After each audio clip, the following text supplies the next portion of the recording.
and welcome to... Perfect. Already we fucked it. Alright, so this is our first BonkTable After Dark. We're here with Karl, who is currently number 3 in the world for the next year. Congratulations to Karl. Thank you. You're welcome. You took a number 3 on the competition. Oh my god. Rather gruesome. Jesus. Wow, we really just went into it. So we're going to just talk about Karl's experience at Worlds, all the stuff he did, all the people he played, all the people he met, whatever else we want to talk about, and we're kind of just going to freeform this a little bit. So, Freeball it. Also, Cassandra's here. I am, but actually because it's BonkTable After Dark, we're being joined by Evil Cassandra tonight. Oh So. boy. Should I go get like construction worker mass? Maybe. Oh god. Something like that. Here, give me 30 seconds to open a window. he's already running. He's like, I need to get out of this window. It's getting steamy for me in here too. It's October. Should be cooling down for you. Yeah, it's finally Gamers Ramadan is over and I can be in my house in the daytime, so that's nice. The sun is a deadly laser. It really is. It's crazy how much ambient heat a house will accumulate in about 12 hours if you let it. You know, cool that sucker off. Oh my gosh. Do you think he just left? Like he just got up and left? He was like, I'm out. Who could blame him? I don't blame him at all, actually. With this start that we got off to here. Yeah, it's good. It's not changing. I'm not redoing it. I hope he's putting on a costume. Like after I said I was Evil Cassandra, and then you were like, I'm gonna go put on construction worker mask. I hope he's gonna come back and be like sexy cop Karl. What if No, but I did put my slippers back on. I got them at the hotel in Athens, and they said they were for me to take home with me, and they're really comfortable. Oh wow. Nice. You gonna send us a picture of the slippers? No, because that would involve sending feet pics. Aw, damn it, I almost got him.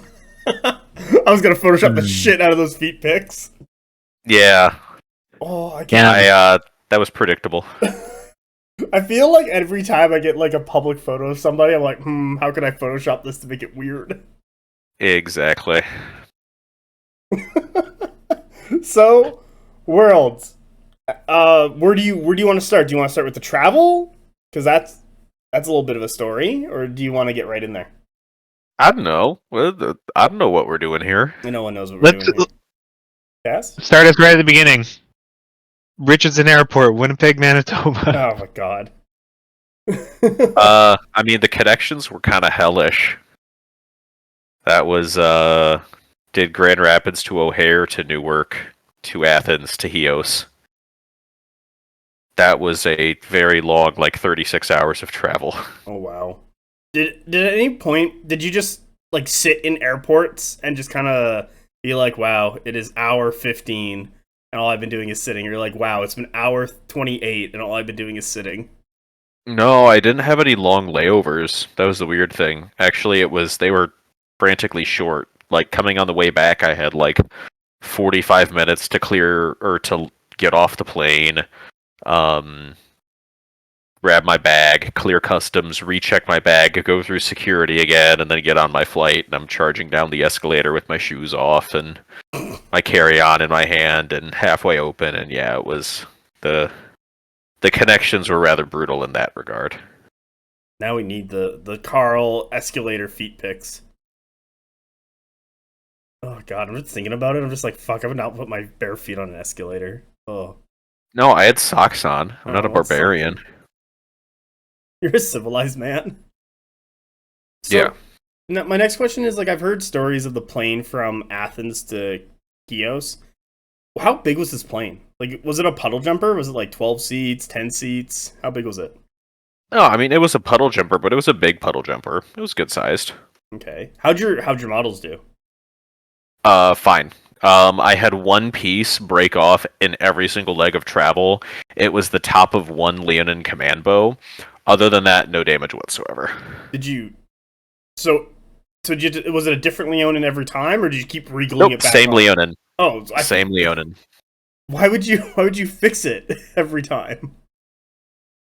because I foolishly thought that it would survive every time, and then it just broke again. But you know what? That was my Leonin Jesus. My next one is, so did you store your minis? Did you put it in the overhead? Like how'd you store your minis on the plane? Did you put it in cargo? Please tell me you put it in cargo.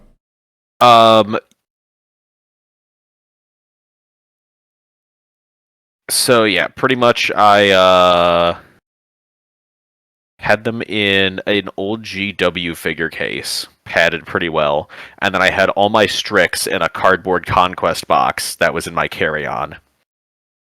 Nice. Was the GW case, was that in cargo? Like you checked it? No, so I had it on carry-on until I got to Newark, and then the last couple legs it went under the plane, but it was fine. Oh, that's good. I have one of those smaller ones, and I found they're really good for travel. Like I put them in like my bag, like my work bag, and just full of stuff and like hammers and nails and stuff. I pulled it out in Toronto, and it's like, oh, everything's fine. Like I love those things. Like they're a bit pricey, but they're totally worth it. Also, I don't think GW makes them. So yeah, I'm excited for that. What is it? The very like the good storage boxes or something like that that Parabellum kind of partnered with that company with. I'm getting one of those for free, sent to me with my 2 Jotnar satyrs. Nice. Yeah, that was that was my big world's prize. That's actually really good. Yeah, and it was actually really funny because they were handing them out and we're like, Stavro, we can't fit these in our bags. And he's like, oh, just put your clothes in. I'm like, man, this is not going to fit. So then they're like, okay, so we'll keep them for now. And then your next order, you'll have to tell us, just send us a message with your order number so that we can get it sent to you. Oh, so yeah, that was my excuse to order 2 Jotnar satyrs. Okay, that's fair. Also, them, hey, you guys did really good at Worlds. Buy more stuff. Pretty much. Probably would have bought more stuff too. So you get into Chios. What was it like? Is it like, tell me about it. Tell me about the island, the place you guys stayed, all that stuff. It's not a touristy island at all. It's very gorgeous, but it's very well, they talk about how Athens didn't even have a metropolitan area until 2004. That was very very indicative when we were actually on Chios, because it was very you could tell that stuff had kind of been the same way for a while. It was absolutely lovely. We were holed up on the northeastern end of the island, Gionsanos Beach, I believe it's pronounced.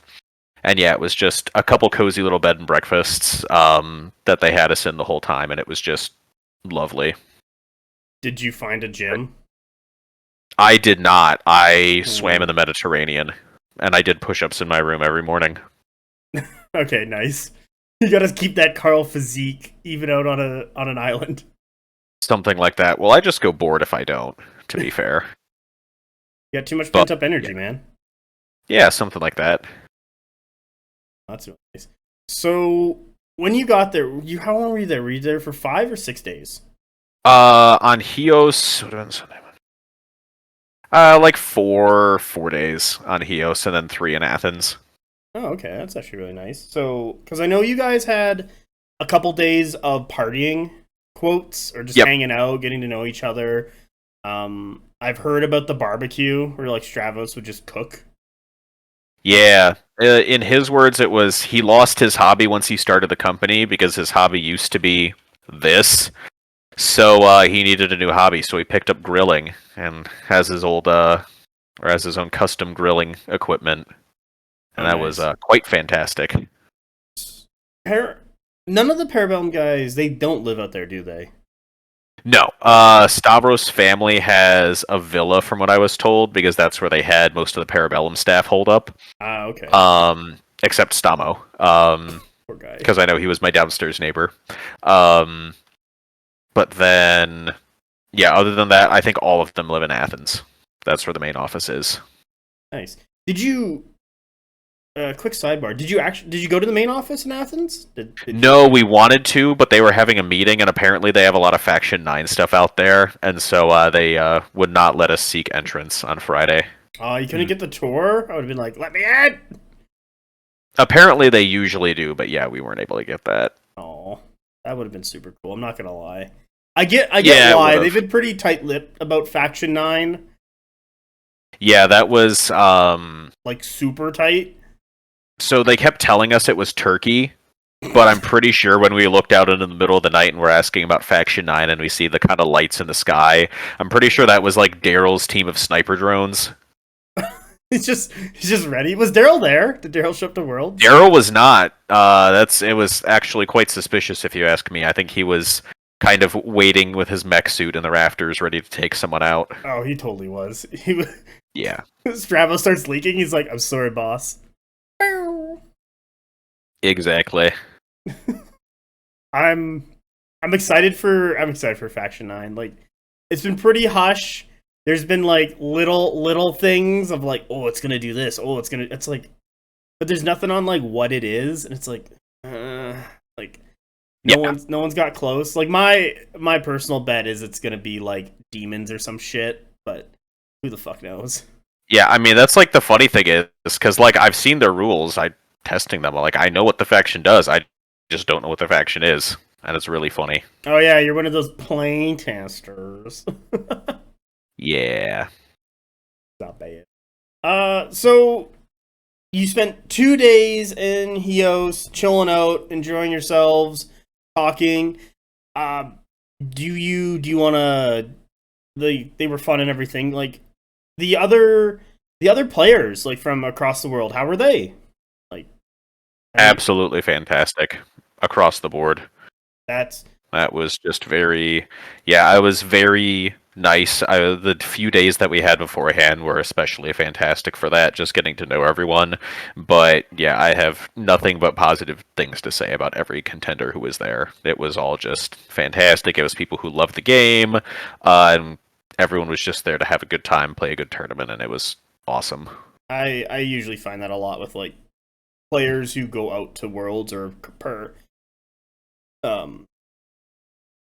not participate. Well, yeah, they participate or go that extra mile. They're usually like really good people, so it's like you're with good people who are gonna play well and be nice. Like you're not gonna have any issues, kind of thing. So, anything else you want to say about Chios leading up to the games? Not particularly. I mean, I can wax lyrical about the other players for hours and hours. I mean, it's one of those like. Anyone who's active in the community knows about the Discord rivalries and stuff that show up there, but like the guys that were out there, it feels like special note needs to be taken to the Polish guys because all of them that were there are just some of the nicest, most passionate and intelligent people that I've met in the hobby, and it was a pleasure to meet everyone who was out there. No, that's really good. I'm glad to hear it as well. Who is the cutest? Me.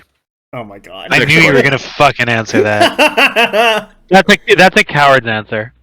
Who's the cutest who's not you? And played, so you can't be like Leo or Stravos to get brownie points. Man, you're really pushing this after dark. Yeah, I don't give a shit. Yeah. Oh no, we'll take the safe answer. It was Steve. God damn it. With his one of his like his unlovable shirt and that smile that looks like he's really sad, even though he's having the time of his life. I always love the picture of him and Chuck. With Chuck like being jiggle. Yeah, Chuck's just off to the side cackling, and Steve is just like looking like he's being exsanguinated. Yeah. Yeah. What was it? Chuck is Sayagorath and Steve is Jiggleath, and it's just like, fuck me. Yeah, Jiggaleg, Aramon, and Kegorok. Yeah. They're just... It's so funny every time. Like Chuck is this trickster, and Steve is his tormented victim. It's so good. Did we only have you, but did the other United States players, like I've met Rolo and Peter and Steve and everything, they had a good time? Oh, absolutely. That's glad. One of the things is like I'm glad when I went to Michigan GT that we got together to have dinner the night before you left. Yeah. It was great I would have catching missed up. you guys. Yeah. It's really funny. You were like, add this person to the Discord. I'm having a migraine and can't see. And I'm like, oh, fuck. I was like, I'm looking at my phone trying to add people. I'm like, I can't see fucking anything right now. God, why are you making me do this? I need to drink 5 cups of water right now. Great. It's great. It was good sushi. No, that's really good to hear. So, your list. What did you play? Mm-hmm. And do you still have a copy of it? Probably not on me. It's also It's posted somewhere by Parabellum. Yeah, if you want to see Karl's list, just go look at it in Parabellum. I'm pretty sure everyone has seen it at this point because we're recording so late. Exactly. I played a Director at Spires, so it's the 4-character configuration: Bio, Pharaoh, Prideborn, Executor, a couple Leonins, some Marksmen, Strix, Brute Drones. I mean, it feels like a very cookie-cutter list once you kind of come to the conclusion of what you want to actually play. Yeah. I know you and I have played that matchup. I gotta release it at some point, like officially.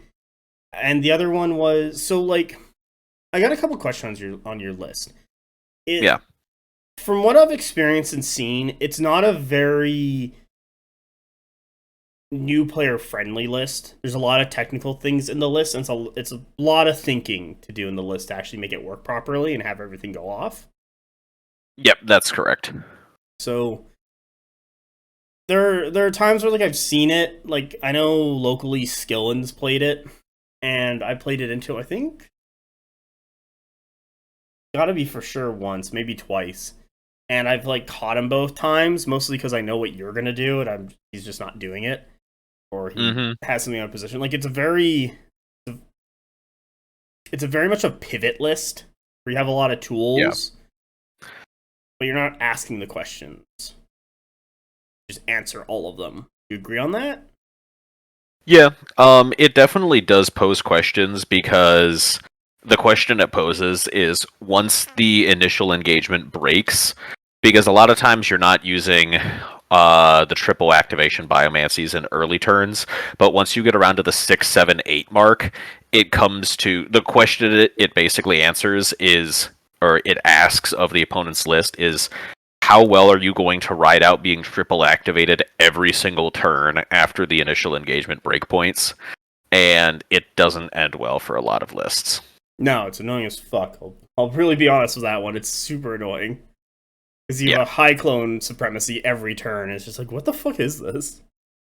Yeah, exactly. It's exceptionally good at those. Definitely has some weak matchups. What I have noticed with it is you will never beat someone with that list if they are a better player than you are. Yeah, it's too much thinking. Like it's too technical, I found.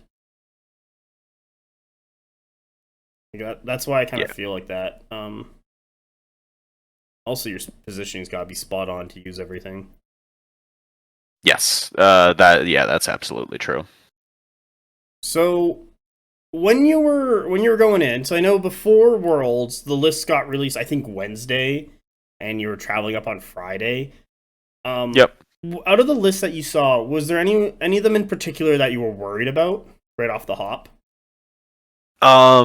Yeah, Powell's list.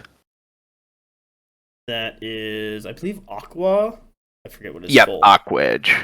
Discord. I think I would always butcher the pronunciation, and I always felt a little bad until when we were there, he said that he literally just typed random letters in when he made it, so that I didn't feel bad.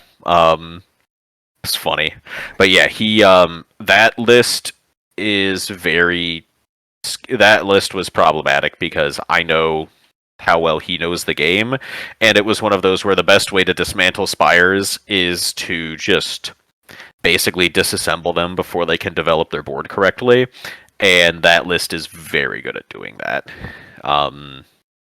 It's one of those, like, every other list, I know how I lose to it, and I can mitigate that,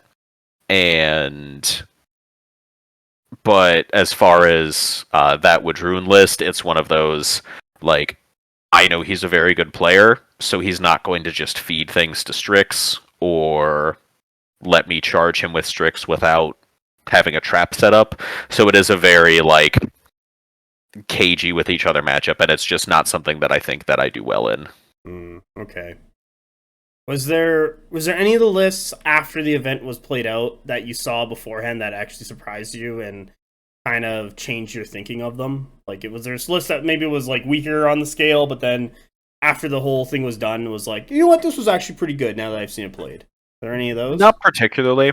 I think one thing that I've said that that has been taken out of context on the Discord is every Talos you add past the first is going to give diminishing returns. I still stand by that one. Podwist's choice to run 2 of them was absolutely the correct choice for the event because it really helps his Old Dominion matchup, and he just absolutely blew Steve out. Okay. But in general, like, it does... The Heffy is going to do better than the second Talos in most matchups outside that OD, and probably Ashen Dawn, but I always support building into your least favorite matchups. So, yeah, ultimately, like, I wasn't particularly surprised with anything. Okay. Do you want to get into your round 1? Yeah, I guess we have to at some point. I know. So, you played Blitz Minis with the 15 Raptors! Yes, I did. How was that? Like, I'm sorry. I remember looking at it, I'm just like, oh man, this is either going to be like the most... I knew this guy was never going to get last, because someone's going to get caught by him, but I'm like, this is, like, I don't think he's going to win. Yeah. It definitely... Ben is fantastic, and it was a fun game, but yeah, it was just... Like, going into it, I know how I lose the matchup, I know how I win the matchup, and I got the 1 medium reinforcement on 2, and then failed everything on 3, and I was kind of like, okay, I guess I just don't win this one. Obviously, like, even knowing that, you don't capitulate, you still fight it out, and we actually got it to come down to... turn 10 Supremacy, where if I win Supremacy on 10, I actually pull the game. But yeah, that was... reinforcement dice hurt there a lot. Yeah, I heard who else? I think Rolo got reinforcement dice. He got reinforcement dice like 3 out of his 4 games, from what I heard. Yeah, I did too. I actually got almost no mediums on 2 in any game. Wow. I got 1 into Blitz, but then nothing on 3. And then in all my other ones, I got nothing on 2, except into Reese.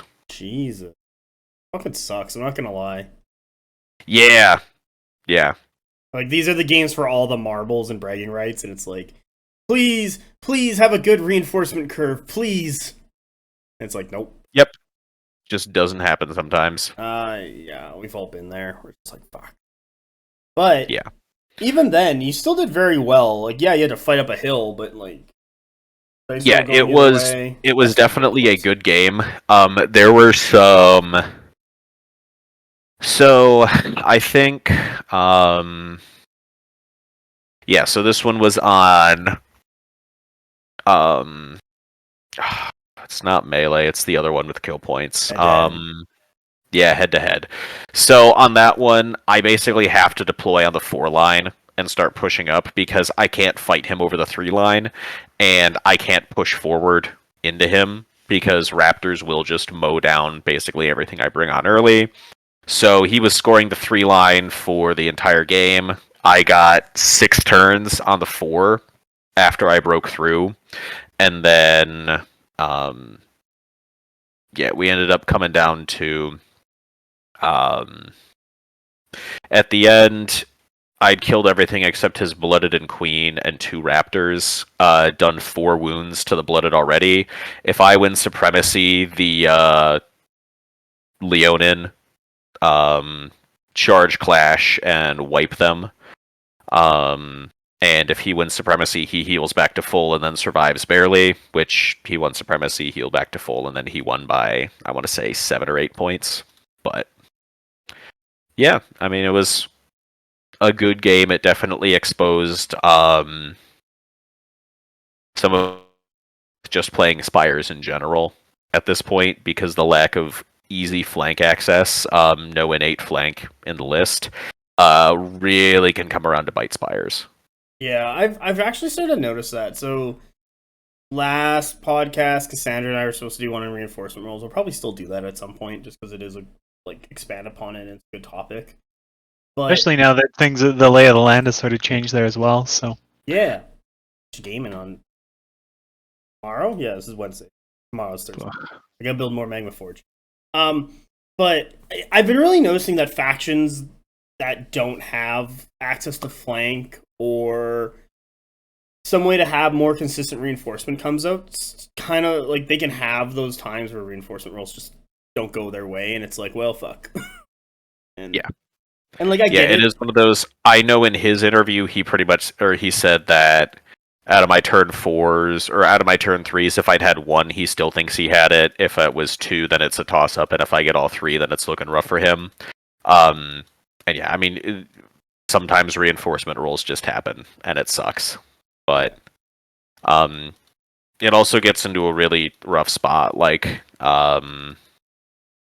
when I'm making or when I'm having to make deployment choices while he still has something waiting in the wings, and I just have to get my stuff up onto the table. It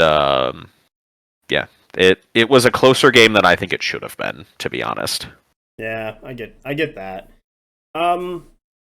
Is this gonna get us so like we're gonna have to play games where we just lose our reinforcement rolls to see what happens, so that we get better at that? Yeah, because it's an experience thing that, as I've noticed, is that it's just not having bad reinforcements and not learning from the experience is hurting players. Yeah, I mean, again, I don't think I would have changed anything about how I played the game. Mm-hmm. The one call retroactively that could have been was changing the side I dropped my Vanguard clones on. I dropped them on the side that I was already pushing instead of my weaker side with the 3. The problem was he still had an Apex waiting in the wings, and if I started pushing my weak side, his stronger side, harder, he just drops the second Apex there and then kind of just stalls me out there anyways. So, like, realistically, I did what I could, and it was a good fight. The slingers got tied up for a lot longer than they should have been, which really helped there, so we, I mean, it was a very close and very good game. And if my one loss at Worlds comes down to ultimately a lost supremacy, I guess I won't complain too much. No, that's really good. All I know from this is that when you and I get to play games again at some point, I'm just gonna play more meme shit into you and Dark Horse stuff, because obviously that's what the problem is. Okay, Cass, do you have any questions for Karl? No, I've just been drinking it in. Oh, okay. For a moment there, I'm like, Cass, are you just drinking right now? No, this would be a much more after dark podcast. Like, I can go, if you want, I can go grab a vodka canned drink thing that I have in my fridge, and we can get this thing going. My mother I could go pop an edible or something. My mother re-gifted me wine I gave her from 2016 back to me on Thanksgiving. Oh yeah. So how's that feel? It's like, Mother, I bought this for you. She's like, yeah, just take it. I'm like, fuck you. I don't know. I'm probably gonna drink it. Yeah, I mean, at the end of the day, liquor's liquor. Yeah. Audience, if you haven't tried Snoop Dogg's wine, highly recommend. Highly. It's really good. That's Snoopy Dogg. Wow. I'm building a list. For tomorrow while we do this, so that's also one level.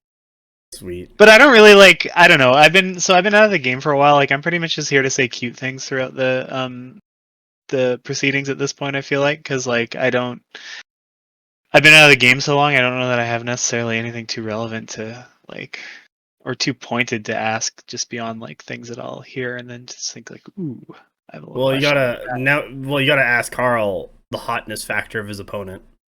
Keep that going. Yeah. No, okay. Yeah. We're not ranking that. Yeah, we're doing that. Okay, rank the what if hotness it was a scale of 6? Yeah. On a scale of 6. A scale of 6, All right. you don't have to like qualify anything. 6. Okay. Hear that, Oh, he's Blitz? gonna do 6s across the board. This is okay. I'm gonna say 4.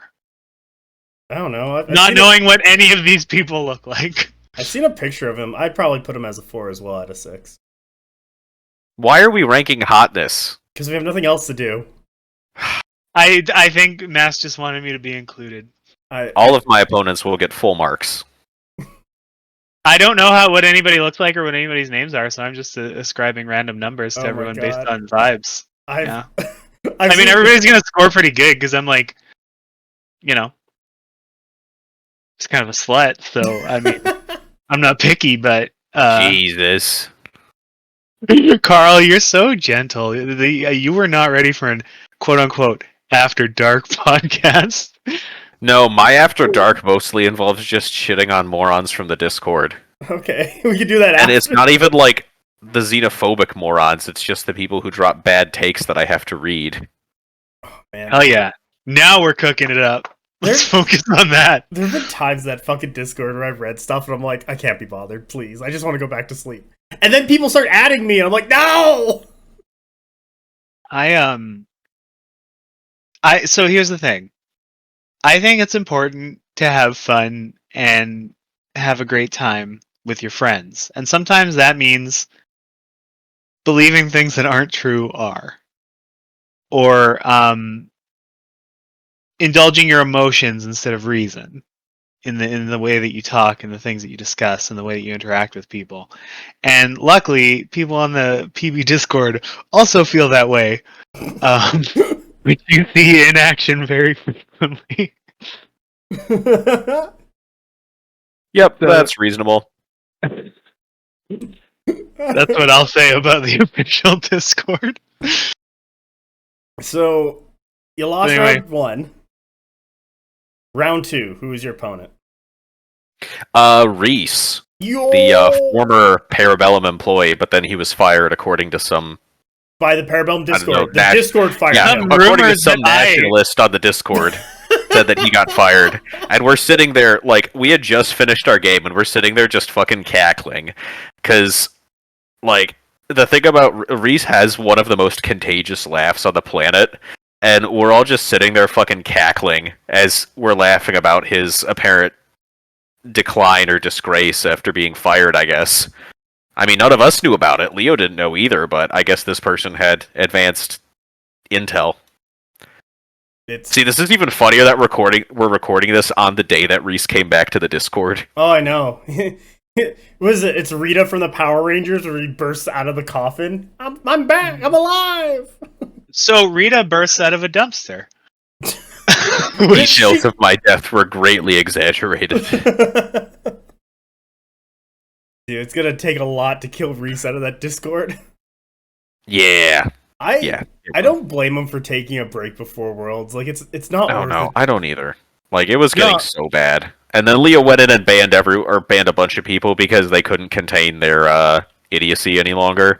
So that's nice. They might be back in 30 days, but I empathize with tamer. Reese because sometimes I have a hot girl meltdown and I have to leave a Discord for a little while. So it's it's nice to see representation out there. You know, Cassandra, can I give you a compliment? That's something I noticed about you that I'm like, wow, you were like on top of something very quickly, way before anyone else was.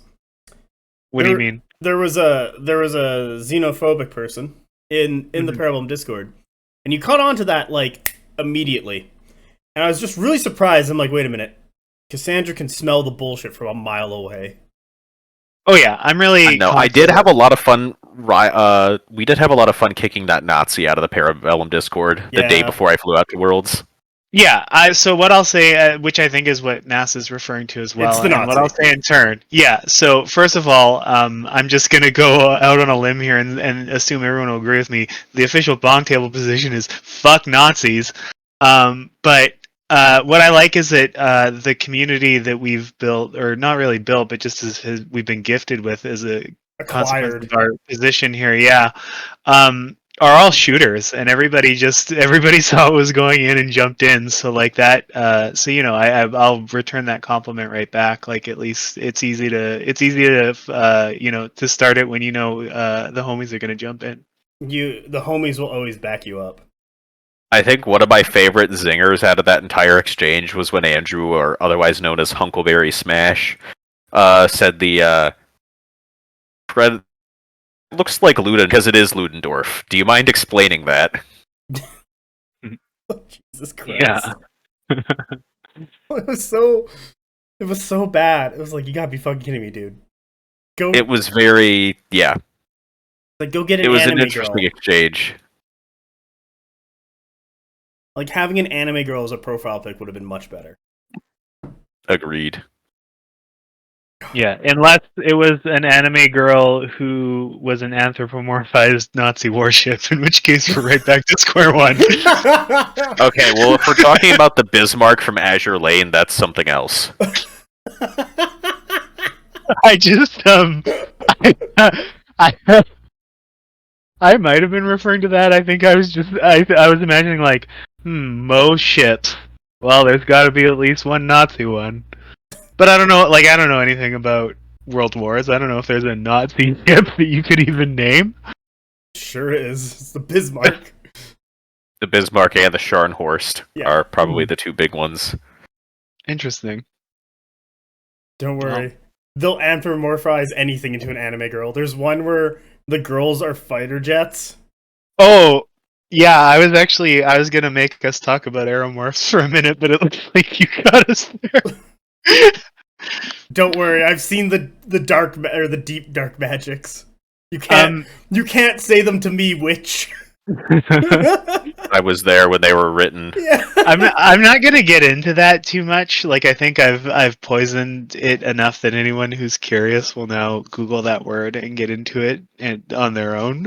But the thing that I think is really funny is it turns out that people looked into it, and the one of the people who's key in popularizing like that art style or that subject matter online was just like, you guessed it, an aerospace engineer.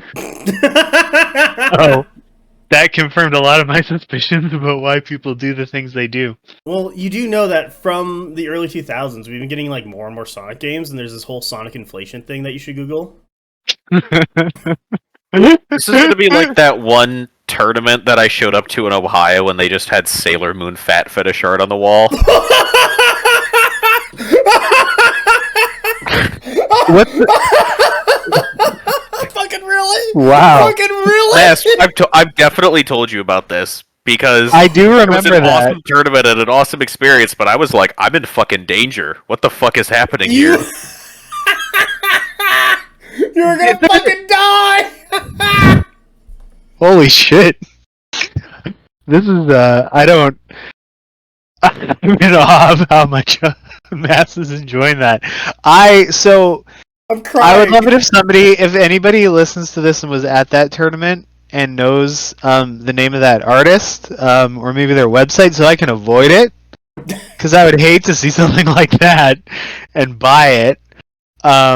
I would really appreciate that. So just for my own safety, if you could tell me the name of the artist and where they sell prints, just come into the Discord, or you can @ me at BonkTableCast.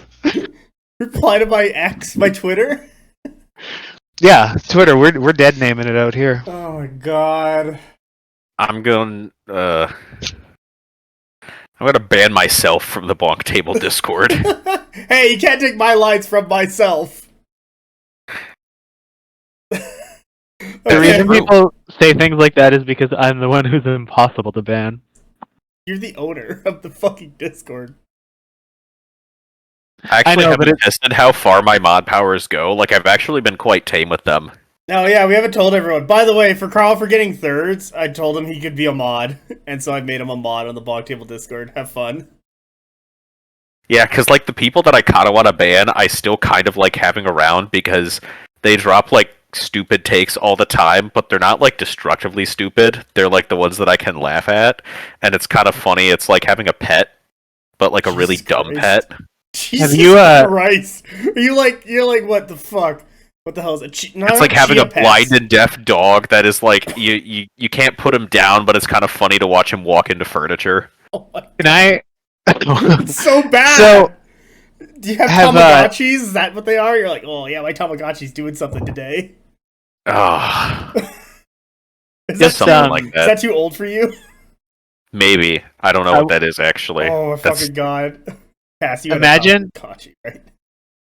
Yeah, I've definitely fucked with Tamagotchis in my life. So basically, it's like like a plastic egg with 3 buttons, and it has like a 32 or maybe like at most a 64 by like something. It's like a not a perfect square, a rectangle, if you will. LCD screen with like big fat pixels, black and white, no backlight, just not a high technological device. And there's this little creature that appears on the screen called a Tamagotchi that doesn't really look like much. And if you don't tend to it constantly, starts shitting itself and it gets sick and it dies. So it's a little problem that you carry around forever. And that's what having a Tamagotchi is. Okay, that sounds like some of the morons in the Bonk Discord. Oh my god. So, just on I think talking about Discord mod malfeasance casually is a really funny way to just impose threat in a broad way. So, have you changed anybody's name yet? No, I haven't, but you know what? Oh. It's great because they can just change it back, so it's technically harmless. So you can go nuts. That is. Can you change my name? I probably could. Curious. I'll try now. Yeah, get him to try. I don't give a fuck. Yeah, let's all do it to each other at the same time. Sounds like we're all touching each other. All right, let's see. I have mod view. What the fuck?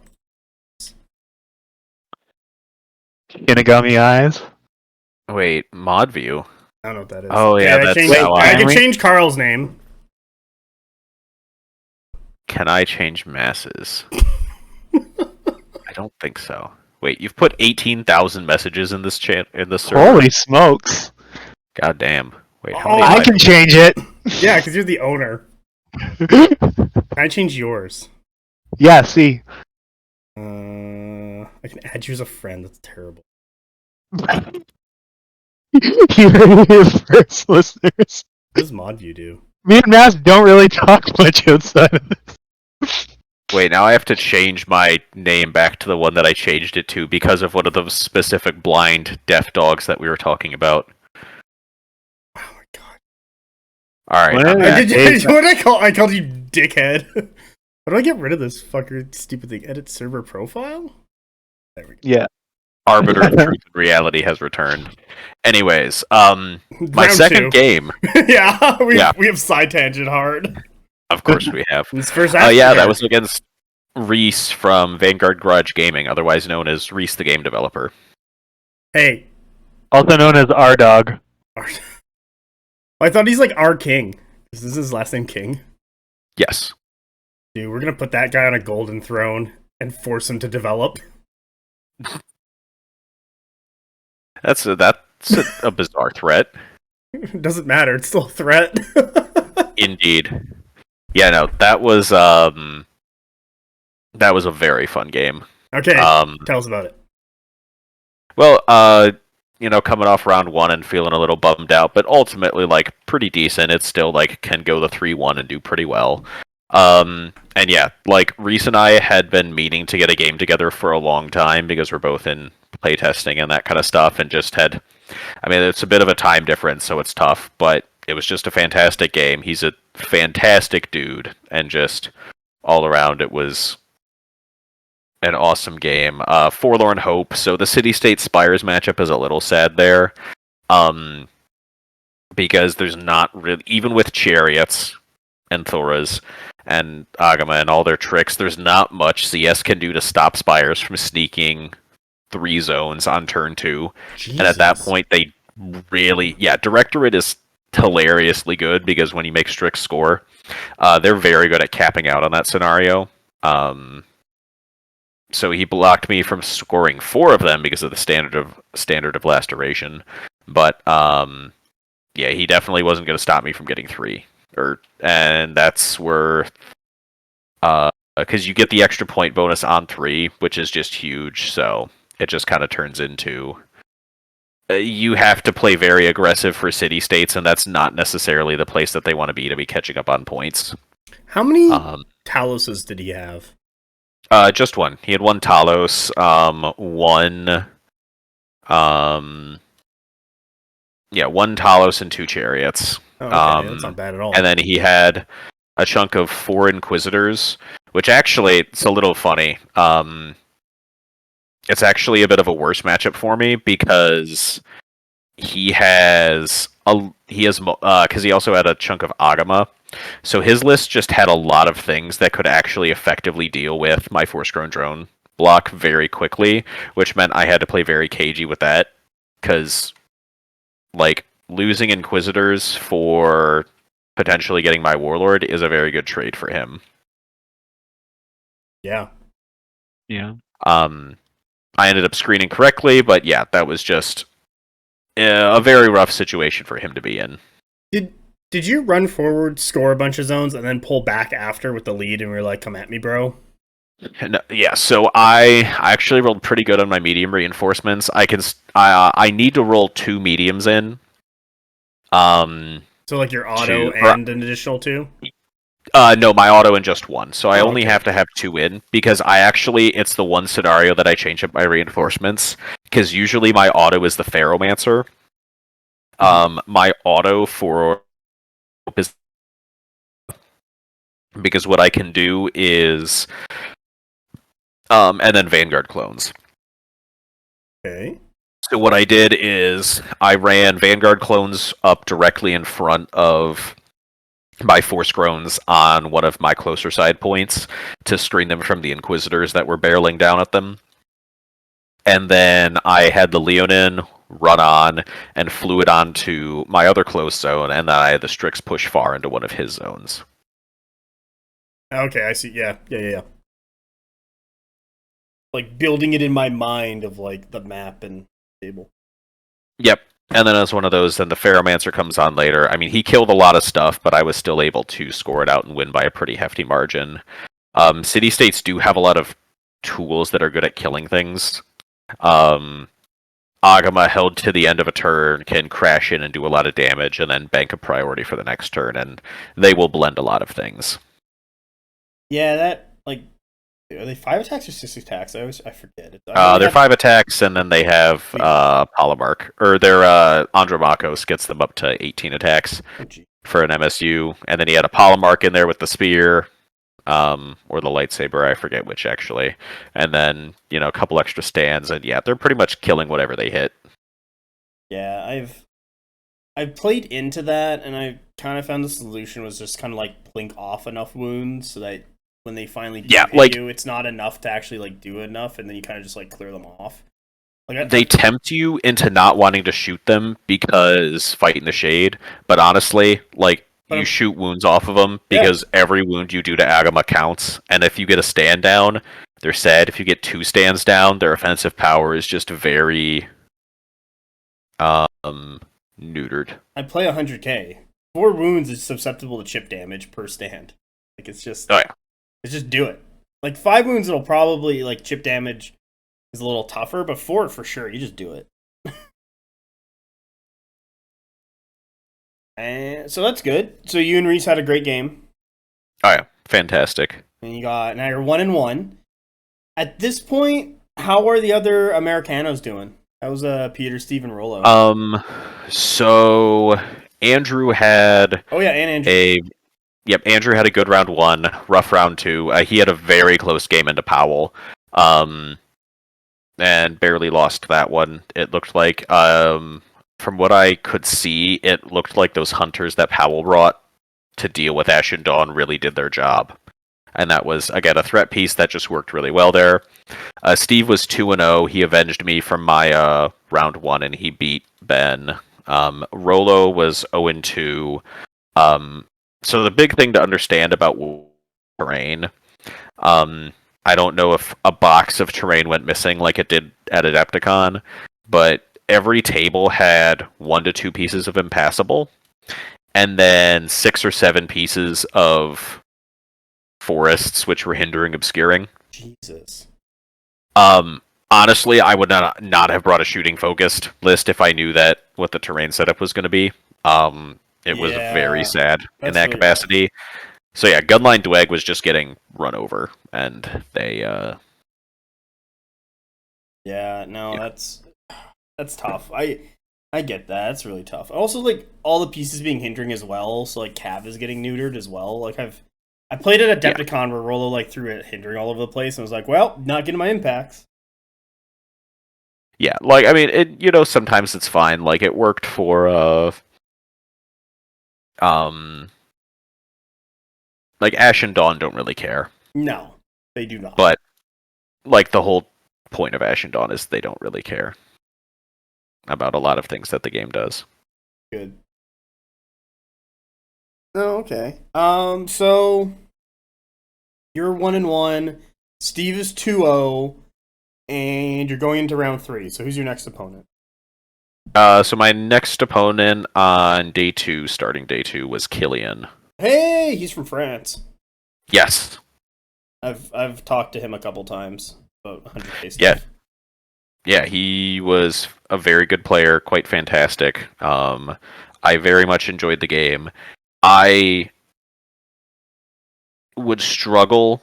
I was asked several times what my favorite game was, and it's really a struggle because all of them were so positive. But I would have to say it was probably my game into Killian, just because the Raptors game felt like I didn't have much of a fair shake because of the reinforcements. Reese and Andrew, I'm always excited to play, but I know them, and I'd already played Andrew before. But Killian was, like, very new. I hadn't talked to him much beforehand. I didn't know him well. I had never played him before, obviously, and it was just a fantastic game. That's good. That's really good. So, what scenario did you guys get for that one? Melee. Oh boy. And It's a scary one for Spires. They do best when you have more direct control over the scoring. Kill points with Spires can escalate out of hand very quickly. yeah, because when someone touches you, you just explode on like 90% of your regiments. Yeah.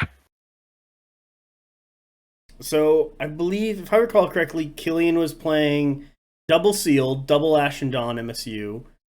I believe he had Hunter Cadre, 2 crossbows, and maybe a Steel Legion, and then I think he had a Fire Mage with some Men-at-Arms. Off the top of my He head. had Fire Mage with the Men-at-Arms. Yeah. So going into that, what was something you were kind of like? Was there anything in that list you were worried about, or you were like, okay, this is just kind of like a regular 100K combined arms list? I got this. So with 100K, you always have to watch out for Ash and Dawn, of course. Like, everyone knows that. Mhm. The Fire Mage, I was already pretty well versed on. I knew what she did, and yeah, she can be a huge problem sometimes. The fact that, so an entourage activation with her, if she's in 14 inches of something with the Fire Dart and entourage into her deadly shot, it will pretty much wipe a Leonin immediately. Oh, really? Wow. Or come very close to it. Yeah, it can get bad. So being on the lookout for that is pretty critical in that matchup. Did he do that to you at one point? Yep.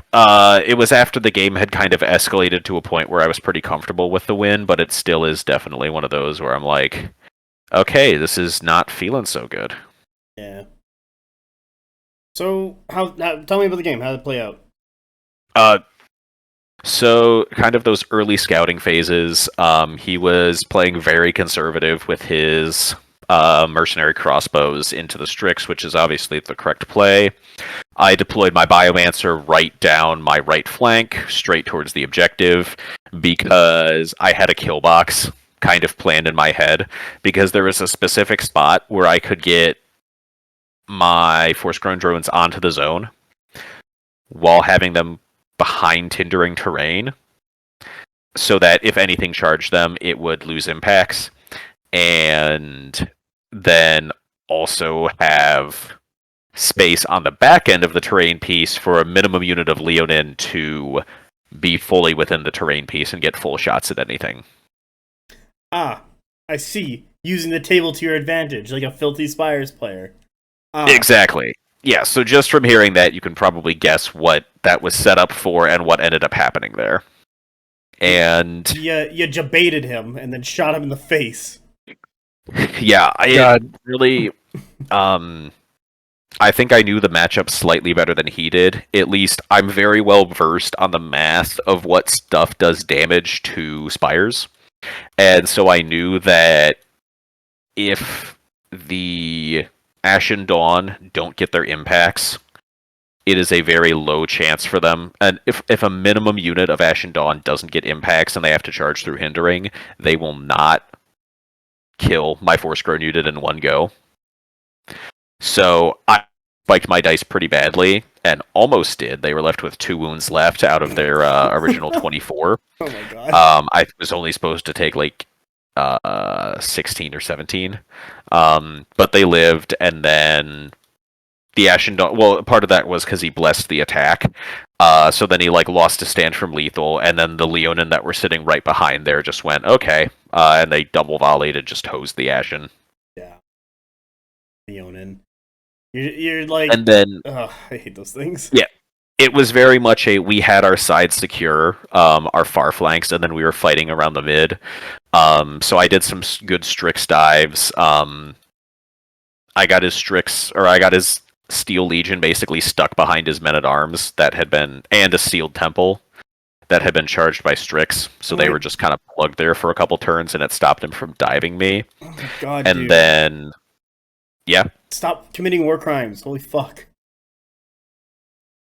Like, people severely misunderstand what Strix are for. I would still take them in equal values if they just didn't have lethal demise. Like, it's nice, but I take them because they're an M10 fly. Yeah.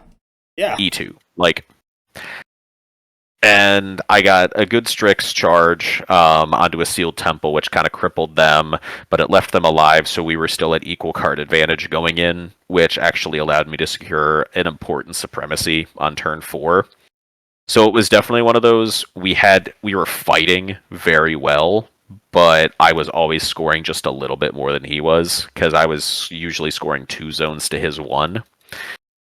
Which on melee, because you get extra points for having 2 zones, I was scoring like 7 a turn compared to his 3. Yeah, it's huge. And then after the Ashen Dawn lost to the Force Grown Drone Leonin, then I kind of started to collapse. So he was able to wipe a lot of units at that point, just because when the game gets into that bloody stage, if you're a good player, and Killian is a very good player, you'll still kill a lot of stuff. But by the time we finished it up, I tabled him, I think, on 10. I might not have even tabled him. It was close either way. But he had his Imperial Officer and Steel Legion left. I had my minimum unit of Leonin, my Marksmen, my Centaurs, and my Force Growns left. Yeah. Yeah, you're doing fine. Like, that's... I don't know, it's usually, like, if it's not going the 100k, like, it's not going for the 100k player, usually the Spire player has, like, 4 regiments left. Yeah. And that's pretty, like... so in that one, he needs to commit both Ashen Dawn to the Force Grown Drones, and then he'll lose an Ashen Dawn. He might even lose both of them, but it knocks my engine offline, and then he can use the Sealed to kind of hunt down my ranged units, and have the Fire Dart really secure a point for him. Yeah, I've seen that. Well, it's good that you won. Well done. Yeah. Nice job, man. So now you're 2-1. I believe at this point Steve gets knocked out. Who did Steve play? Did he play? Steve played Mateus round 3. Where's that? And that was, I mean... that OD versus OD again? No, that was OD versus City States. Mateus won with City States, and that's one of those, like, as I said, I think that the Talos is better, or the Heffy is better than the second Talos, unless you're going into OD. But he played OD, and good God, I think there was nothing Steve could have done. Yeah, because the Talos isn't taking Ore of Death, the Talos is hardened 2, so it's going to all the cleave, the Talos is high defense. Like, it's not dying anytime soon to anything Old Dominion has. And in Steve Dice fashion, his carries, which are basically the one-shot against the Talos, got shattered by fucking Minotaur Haspists, of all things. This shit what happens. Very... very sad matchup for our friend Steve. Oh, didn't Steve have a game where it ended and he had 6 points, his opponent had 5? Yeah, I think that was round 1. Oh my god. Yeah, so what I found is it's, again, the different play culture, because in the US, for our 4-rounders, we play 2-hour rounds. Mm-hmm. We found out from the Singaporean guys that they play like 3-hour rounds. Oh, wow. or even 3.5. So it was very much I think he and Steve and Ray only got to round 5, I believe. Oh wow, yeah, that's not good. Like, I feel like you can get a game of Conquest done in like 2.5 easy. Yeah, like a close game in 2.5. Yeah. Yeah. Because Skill and I did clocks. We did an hour 15 each, and we were done. I think Skillen had 25 minutes. I had 35 minutes, and the game was over. It's like, yeah, we got plenty of time. Yeah. So, like, I think you can totally do clocks and Conquest, to be honest. I don't know what I think about that one. I don't like it because of the deck building time. I don't think that's the correct move, but it is an interesting thought, I suppose. Pause the clock for the deck building. That's it. And the supremacy roll. That's all you do. And then you just slap it back and forth. Well, then you got to do like less than 2 and an hour 15 per person then, because then otherwise you're pushing over 2.5 hours while you're deck building and stuff. So yeah, that's fair. Like the round could be 2.5, and you have an hour on the clock. Make up for that. Yeah, something like that. Nice job on your win. So at this point, how are you feeling? I'm feeling good. That's also because immediately after round 3. They announced the round 4 pairings, and I had Andrew on Maelstrom. Andrew is a fantastic 100k player, and it was a fantastic game. But it is very rough for Spires, or for 100k to play into Spires in that scenario, just because there's no kill points. I'm able to leverage full scenario control, and yeah, I was feeling quite good, and it was kind of one of those like, okay, so either 3-1 and I take 3rd through 5th, or I 2-2 and I take middle of the pack. In either way, I'm gonna be happy. Yeah, and also you and I practiced this matchup, so I knew you had practice into it. Yes, yeah, we did practice this one. A brutal game. I was like, fucking Leon, just killing shit left and right. Yeah, I was gonna say, I think Andrew played it tighter than you did. Oh, I'm not surprised. Yeah, because when we played that, I tabled you, and like at the end, but I tabled you and won on a lot by points. And when Andrew and I played it, he fucking cleaned my clock. The only thing I had left at the end of that game was an MSU of Centaurs, and he still had a full untouched unit of Ashen Dawn, 4 Ashen Dawn, another unit with just 1 stand left, and then his Theist Priest and Militia Bowman. Wow, he was really going then. Oh yeah. Now tell me about this game. How do I get closer?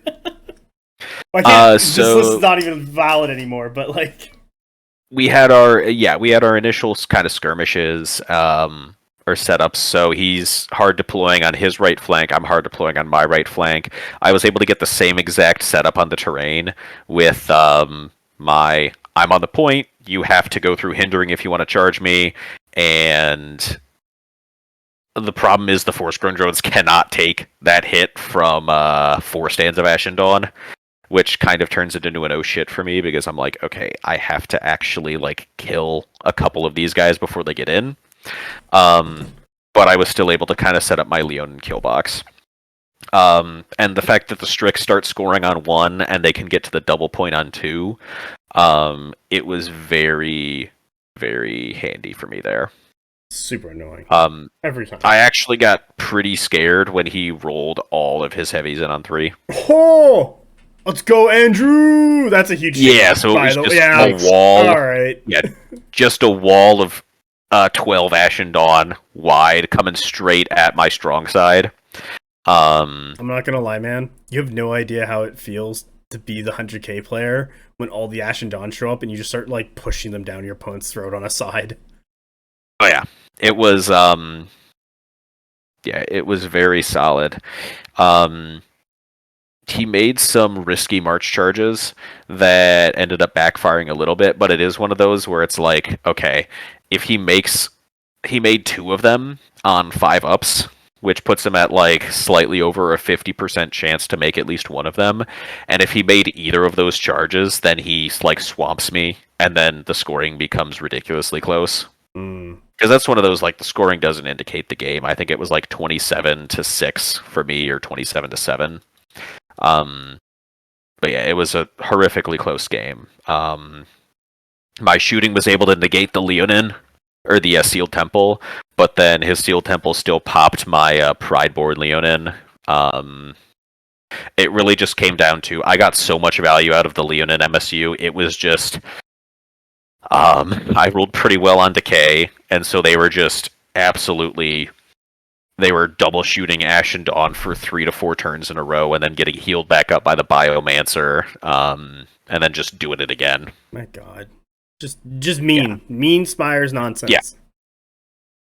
Yep. So mean to us. Yeah, exactly. Well, yeah, that was a very fun game, and yeah, he, then of course, after I get my couple turns of just shooting everything, his Ashen Dawn really start colliding with my stuff, and then I just start blowing up, so we end up, again, with him controlling one half of the field solidly, and the only thing I had left was my Centaurs that literally walked onto the field directly behind a Sealed Temple, charged them the next turn, and then, backed up and just chilled on one of the far points for the rest of the game. It works. Yeah. Well, nice job. And also, nice job on third. So, yeah. How does it feel to be third in the world? I mean, not particularly different than before. I don't know. It's just a thing. I did well at a tournament, all things considered. I'm ready to go back and, be a new meta and that kind of stuff, but I think I have some plans. I want to plan specifically to counter some more of that skew, just so I get to a point where I can fail all my reinforcements and still feel comfortable in games. And yeah, that's... I 100% agree with you, like, practicing that, where it's like, I'm just gonna decline all my reinforcement rolls and just get the auto and play it out and see what happens.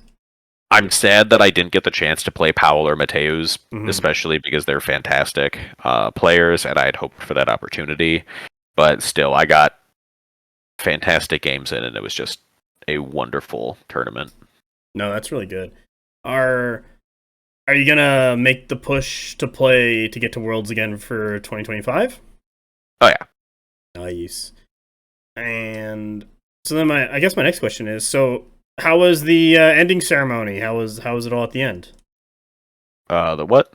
Like, sorry, you cut out for a second. That's all right. So after everything was wrapped up, I mean, we had what's the gentleman's name we got first? Is it Mateus? Yeah, Mateus. Paul and yourself. Like, how was, like, you guys got carrying cases? What else did you guys get for participating at so Worlds? Mateus got to commission an artisan series, so that's going to be the Apex Predator. I think they're going to put a clause in that you can't pick a monster anymore. I feel so. Then the other thing we had was the request.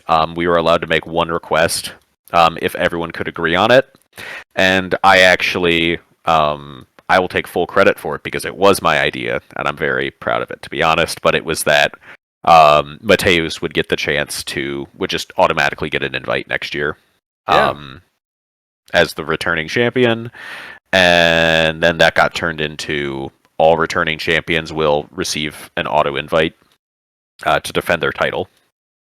Nice. And that'll be great. I don't actually know what else Mateus and Powell got. I know that I get to have an item or mastery named after me. Are you going to reveal it, or are you gonna keep it hidden? I don't know. Did I already tell you what it is? No, I forget. You and I chatted, and you're like, "I'm not gonna say," and you were being all coy, and I was like, "Okay, fine." Oh yeah, that's funny. I don't know. It'll be in Nords pretty shortly. Can I talk about it? The things I do know about it. Yeah. Okay, so I do know that it's gonna be the best option for an upgrade that Nords have, and you're gonna make it really obvious that it's named after you. So whatever the best Nords is the lore text gonna say that it's named for a Jarl named Karl? Jarl named Karl?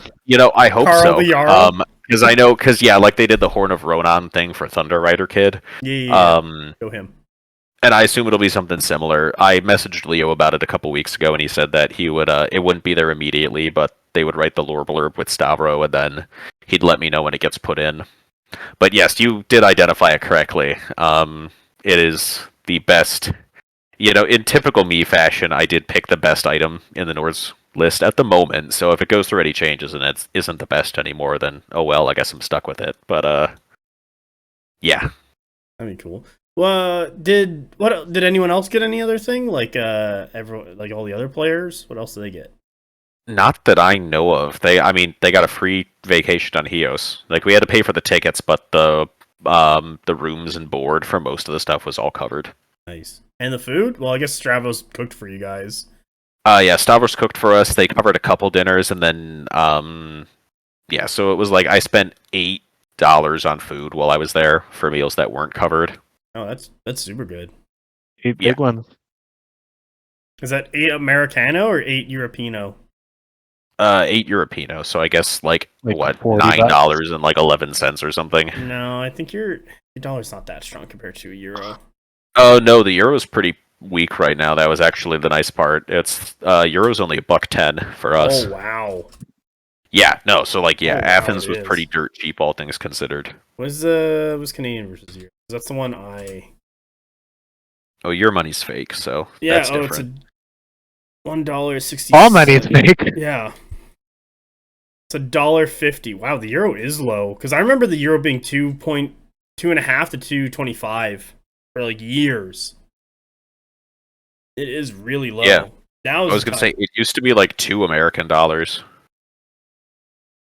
the American to Canadian right now? Still 73 cents. Fuck. Your money isn't real. Oh god. It used to be when it was $1 or when Canada was above America. It was so good. I'm not gonna lie. When was Canadian above American? I'll show my age. I think when you went through the recession, so back in 08, Yeah. I remember it being then, and I remember because Canada didn't really get hit by the recession that much, but America got like ravaged by it. Yeah. But also the prices didn't normalize either, so we still paid just way too much for shit anyway. Yeah, it really. So I don't think it was only really good if you were doing arbitrage and buying stuff from America. So, or you're taking a quick vacation down there while everyone's in recession. So after Chios, you went back to Athens. I know you guys partied in Athens for a couple days. So what did you get up to in Athens? Thursday we flew in and we're just exhausted, so I just hung out with Steve and Peter.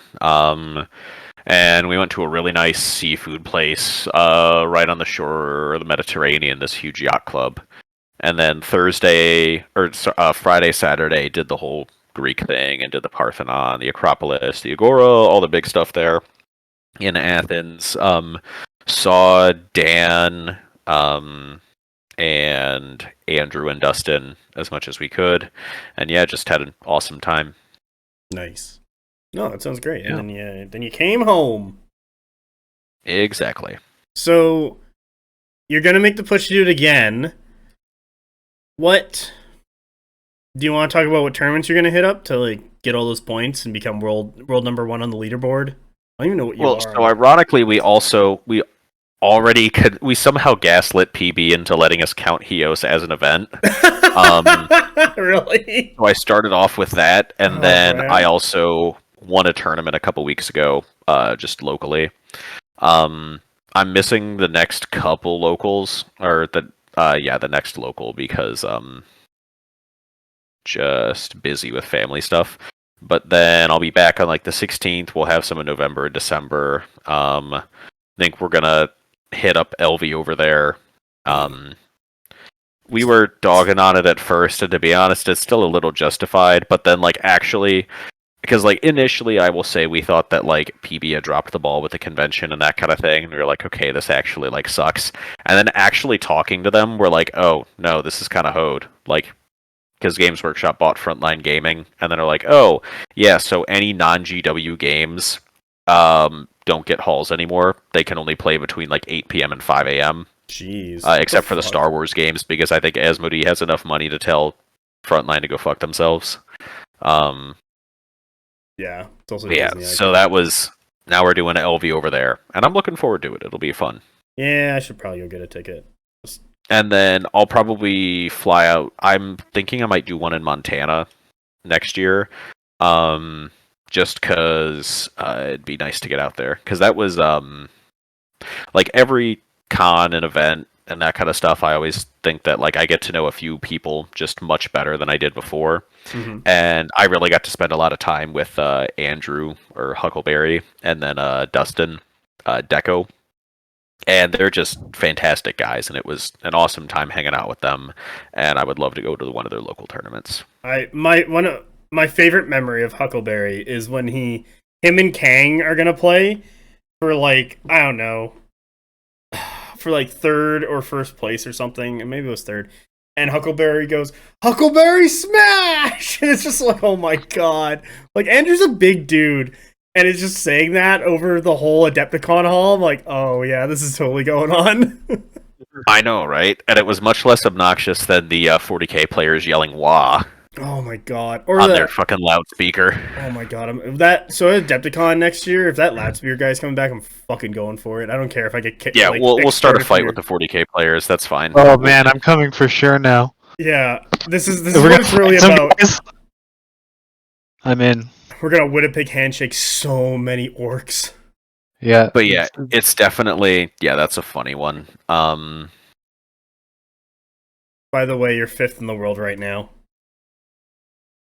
Also, quick question: Giannis is 14th. Is Giannis going to Worlds, or does he get an auto invite because he works for PB? I think that's because he ran London GT. Oh, okay. And judges' points are still a thing. So, like, oh yeah, Giannis. I guess you're Guess you're going to Worlds. Yeah, as an employee in that capacity, he won't be able to. Nor do I think he would want to. I don't know. Maybe he wants to play. But I guess you never know. Giannis is fucking hilarious. Oh yeah, I've talked to him at Adepticon. He's a super great guy. I really like all the PB employees. Like sitting down and talking to them. It's they're like fantastic. they're nice people. There's nothing wrong with any of them. Adepticon after the whole event, and they're like want to talk about stuff. Next time we gotta force them just to go to the bar and not do it in the middle of the hall. Like meet in the hall at the PB tables for 10, and then we're just all gonna school bus our way to the bar, so it's a lot quieter. Yeah. That works, and then hopefully Daryl won't be waiting in ambush for us. He's in the walls. Daryl is in the walls whenever Stavros is talking spoilers. Yeah. He's waiting. Oh fuck, man! Like my ears are all fucked up from work, where I'm like, okay, you just speak a little louder. I'm around heavy equipment all the time. My eyesight's also getting worse. Like, help. Doing great. You managed fine. Yeah, I know. Well, that's why I wear glasses, so I can see things. But yeah, I'm trying to think. I feel like the other shout out needs to go to Ewan because like I haven't had a chance to talk about him because I didn't play him, but I have after, and just he was the other Australian player who was out there, and he's just such a fantastic and smart dude. It was just an absolute pleasure getting to meet and actually like talk with him, and we've been going through a lot of playtesting stuff afterwards, and just again amazingly pleasant dude. No, that's really good, man. I'm glad that more of the international community is like starting to get together and like opening up those bridges and doors. Like we'd even like it had come up like we didn't have a fantastic experience with internationals at Adepticon, and so it was really nice to have that be completely the opposite case at Would you say there was no scrubs at Worlds? Yeah, I would generally say so. Everyone was just there to kind of play their best game and have a good time, and everyone was pleasant. Yeah, it wasn't particularly sweaty, I guess, in that context. Yeah. No, that's good. It's like, yeah, no, that's really good. I'm glad. Yeah. What else is going on? So, did you do any pickup games while you were out there, or was it just like the 4 games? It was just the 4? It's just the 4 games. Did you think of ever doing a pickup game while you're out there, or were you like, no, I'd not let them see how I play, so I might be able to catch them off guard, or was it like everyone was just it would have been, we would have done it after, but it was more like, I mean, with the amount of free time we had, we were shockingly busy, and I think a lot of people would agree to that. Oh, okay. Just doing shit, swimming in the ocean. Yeah, pretty much. Oh, that's cool. Yeah. So next for Karl, go back to Worlds. Yep, that is definitely the plan at the moment. Are you gonna change anything from your Worlds? Like, are you gonna continue with Spires? Are you gonna move to another faction? Are you gonna change up your lists in Spires? How about that? Well, I always change up my lists to whatever I think the best thing is, but yeah, I'll be doing some changes to stuff. Definitely don't want to burn out in any capacity, and I just generally think that there's advantages to basically playing every faction. I'm working on expanding my plastic collection so that I can play more stuff, and just looking forward to that in general. That's good. When do you want to do Nord's faction talk? Well, now that the rework has come, Yeah, I need I a guess we can real do that adult. relatively soon. But I mean, people, as they said, the Nords are pretty bad now. So Yeah, I just made while we were doing this a Nord's list that seems like dog shit that I'm gonna hate. So I'm not excited to run that tomorrow. That's okay. I'm playing Melee Dwag or Fast Dwag. I'm getting yeah, all my the Mega Nords Forges. are bad. It's going to be a really fun one that I'm going to ride for a while, to be honest. Because yeah, that was I missed I the happy realized that hour. it's not. Sorry, go ahead. Well, it wasn't even the happy hour. It was when they posted, like, they just posted the stuff for it, and it was like people weren't reading the document, and they were coming in like Nords got nerfed, and they're just like fucking unplayable now. Oh And it's my god. okay. Did you actually read the doc? Because I know you didn't, but like I just need you to say that you didn't read the doc so that I feel better about calling you a moron. I've had one read of that Nord's doc. I was like, yeah, this is really good. It's strong. And then like I said some shit, and then people were like, no, you gotta do this. I'm like, oh, okay. There's some things I missed, but it's oh, Cass is sending me her list. Yeah, I'm too shy to send it to both of you. Don't worry, Karl will make it better. But that I'm very judgmental of lists. I know. That's why there are times when like we're chatting and I say something and I'm like, and then you don't say something immediately. I'm like, okay, Karl, call me out. Why am I wrong? I'm like, I'm gonna prod you. I'm not arrogant enough to think that all my shit is right. I'm not either. That's the big thing. I guess that's like, I don't know. I'll get at my walk or my justification, but it is one of those where I'm like, I am absolutely not as self-assured as people may think from the Discord. It's literally just the people that I have these conversations with who can correct me on stuff are playing on a different level than the average Discord scrub who doesn't know their head from their ass. Yeah, that's fair. I'm just trying Like, to get better I at am the wrong game. about a lot of stuff, but when I come into the Discord, I'm not, because it's like what I try to do in real life. I only really speak on things that I feel I have a working knowledge of. And that is obviously a sentiment not shared by many, judging by what I read a lot of the time. Yeah, I get you there. You are getting a Discord shit talking session that you wanted. That's fine. I mean, who else can I? No, throw we shit could have up? gone harder. I feel like in that regard. Do we want to go Oh, we- harder? I'm not saying we have to. I'm just saying we could have. Okay. Yeah, we could have. I don't think we need to. Okay. So anything else you want to say about Worlds or add into here? It was one of the best experiences ever. I'm really hoping it grows up to, I mean, ideally like 32. But even just 24, just to get more people in on it. I think that would just be a fantastic thing to do. Yeah, that's good. I do know. So after Worlds, I did see an influx from like people on Reddit and Discord and stuff, where people now want to make the push to go to Worlds, like after the first one. It's really nice to see from players. It is. It'll be interesting because I don't think that's going. So like, people are obviously going to be very optimistic about that kind of stuff in some capacities.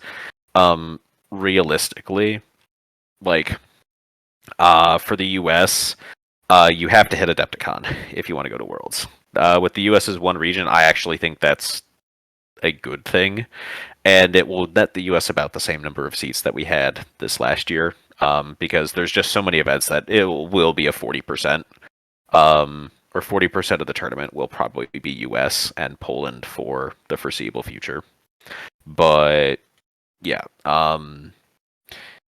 you have to go to Adepticon and you have to place very well, basically now, if you want to go for the US. I know a bunch of the Canadians, we got together to talk about getting at least a world seat. So I know I want to try and get that seat, but I don't know. You know, schedules are going to line up for tournaments and such, so I can do it. Yeah. Like everyone who went this year for the US, with the exception of Peter, who placed still very well, but everyone who went for the US placed like top 5 at Adepticon. And Dusty, but he placed top 4 at LVO. Yeah. So like you have to hit the big tournaments and you have to do well at them. So with that as the plug, everyone should go to LV over there and Adepticon. Let's get it up to 64 and 32 respectively. Yeah, it'll be good. People will probably have a ton of fun. Like I started, but like now that I'm trying to hit up these tournaments, especially going to the US, I'm not gonna lie, I'm literally just going there to hang out with my friends. Yeah, no, it's awesome. Like that's what not even playing the game. I just want to go see my friends. Yeah, it's awesome.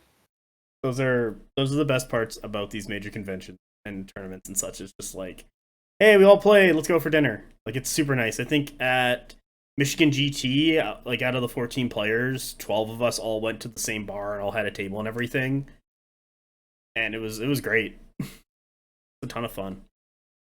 Yeah, they are awesome times. I'm really glad. Are you ever gonna come to Canada? We'll see. 2026. Karl goes If to Canada. If there's a BonkCon, I'll come for it. Okay. I plan it. That is the plan. 2026 BonkCon. I think we're gonna plan it next year. 2026, 2025. No, 2025. Maybe a little tight. Maybe 2025. But May, June, somewhere in there. That's when I think it would happen, because I feel like that's far enough away from other major events to like allow stuff to like nicely fit in. These are just thoughts in my head. I still need to like figure it all out, but that's getting organized. Yeah, I mean, we should also reach out to those 40K people and see if we can do something with them too, just to get space. Yeah, more tournament opportunities on the books. I mean, probably nothing is going to turn into a Worlds qualifier short of BonkCon, but at least it's there's some stuff something. in Calgary. Well, I mean, stuff in Winnipeg anyway, but in other cities, sure, yeah, though. I'm sure we'll get some here's stuff. The thing. So Calgary got 14 players. It was a World qualifier. Saskatoon on November 2nd is at 14 players. That's a Worlds qualifier. So then we need Skillins November 24th, 27th, whatever that is, to just get people down. And some of the Saskatoon guys are looking to make the trip. It's only 9 hours away. So Canada's starting to move. Like, we'll see how it pans out, but it could be a real thing. Nice. Yeah. So hopefully we'll get our one seat, because I really don't expect Canada to get more than one, to be honest. And then someone can go. I think that we will eventually start to get different. I think next year. So like, they can't do a ton with it, but what I think they actually need to do is double the player count and then raise the total or lower the total percentage of seats available to 25%. Like only one region can have 25% of the seats. Yeah, like a region can only get 25% of the seats, because from what I've seen, I'm pretty sure Poland and the US just get 80% of the seats now. Well, like in perpetuity. Yeah, because isn't it like each month there's like 2, maybe 3 like US or Polish events going off? Oh yeah, there's like 3 or 4 US events every month. It's crazy. Yeah, like the US events are going to drought out everything else just by weight of amount. That's fair, because I think one UK guy went, and then the random pick was another UK guy. think his name. So I know I know one of them's name was Chris because I listened to Just Roll once. Yep, he was the only UK guy. I thought they had a second one. Like, who was the wild card? Wasn't the wild card? No, he was the wild card. Oh fuck. Well, good on Chris. Well done, man. Yeah. Hell yeah. Big dog. All right. Well, I'm good, Carl. Is there anything else you want to say? Not particularly. Okay. I think I'm pretty. It was a fun time. Yeah. Well, thank you for joining us and talking about Worlds. Greatly appreciate it. Yes. Of course. I also Anytime. think that. I am Picard slapping right now from you. I'm like, God damn it, Cass. All right. Well, thank you for joining us. Thank you, Karl, for coming here and talking about your worlds and like your whole experience there. Just want to say, if you want to follow Karl, there's the BonkTable Discord. There's the PB International Discord. You can bother him. He, for some reason, decided to become a mod in BonkTable. So if you do really well in Worlds and you are in BonkTable, maybe you'll become a mod too. We'll find out. Sandra, what do you got? Twitter? Yeah, I posted in it recently, so big roads there. Yeah, gonna go play a game maybe tomorrow, so we'll see how things develop. Nice. And what else? Join us in the BonkTable Discord. Join us on YouTube, and also this podcast is on like Spotify and Apple Podcasts, all that stuff. Because for some reason, people think just because I post the YouTube version because it's easier, that it's also not available on just audio only. So clarifying that. I should one story I want to just tell everyone for no reason is that right before we started doing this podcast, I saw a tweet that was like in the emoting asterisks. It said in a Richard Nixon voice, and then the text was wherever you get your podcast. Oh And I thought that was a really funny premise for a tweet. And I wish there was some way that we could make a Richard Nixon impression relevant to this podcast so that I could execute that bit in real life. But unfortunately, that's just not the way that life goes. But anyway, that's what I think of every time Mass brings it up now, too.